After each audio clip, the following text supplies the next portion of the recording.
ወደ አቦይ በየነ እባላለሁ።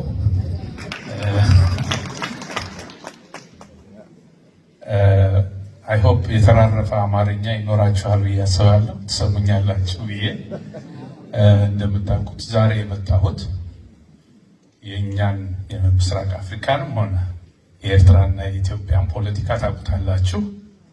ቶክሲክ ነው በጣም። በረከት ግን ያደግኩበት ነፍስ ያወቅኩበት ዘፈንን ያጣጣምኩበት ታላቅ ሰው ስለሆነ ሀዘኔን ለማክበር ነው የመጣሁት እና በመምጣቴ በጣም ደስ ብሎኛል። በረከት መንግስትአብ ገና ከልጅነቴ ከሂሩት በቀለ ቀጥሎ ምዘፍነው የሱን ዘፈን ነበር። ያኔ ትርጉሙንም አላውቀው በጣም ነበር የምወደው። ምክንያቱም የዜማ ቅላጼው፣ አጨዋወቱ፣ የዜማ ምርጫ ሁሉ የተለየ ሰው ነበር። እኔ ባደግኩበት አካባቢ ሸክላ ሲወጣ የበረከት ለኔ ትልቅ በቃ በዓል ነበር የሚመስለኝ።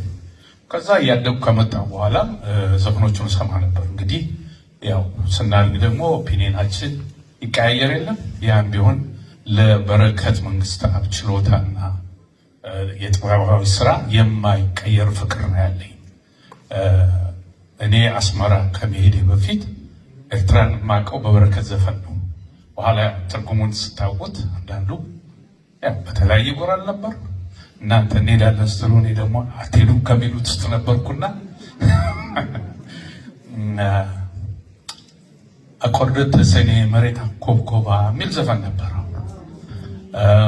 ብዙዎቹ ዘፈኖቹ በተለይ ደግሞ አይነ ኮከብ ጸረራ ወርቅ ሚሌኒ የሚለው ዘፈን ውስጥ ምጽዋ ሂድ ተናፈስ ጉርጉሱ አብርሃምስ የሚል ዘፈን አለ።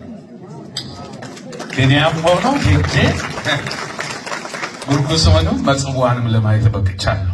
የመጀመሪያ ግን ያስተዋወቀኝ በረከት ነበር እና በጣም ታላቅ ሰው፣ በጣም የተሟላ የጥበብ ሰው በረከት መንግስትአብ በዓላማው እኔ ብስማማው ባልስማማው በዓላማው ጸንቶ የሚያምንበትን በረሃ ድረስ ገብቶ የሚፈልገውን አሳክቶ ያለፈ ሙሉ ሰው ነው።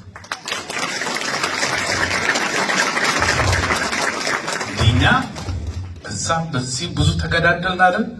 እግዚአብሔር የተሻለውን የሰላም ጊዜ ያምጣልን ብዬ እመኛለሁ። በእውነት ነው የምላቸው። አሁን እኔ ድሮ ልጆኜ አቆርደት ሰኔ መሬታ ኮኮባ የሚል ዘፈን ደግሞ አለ።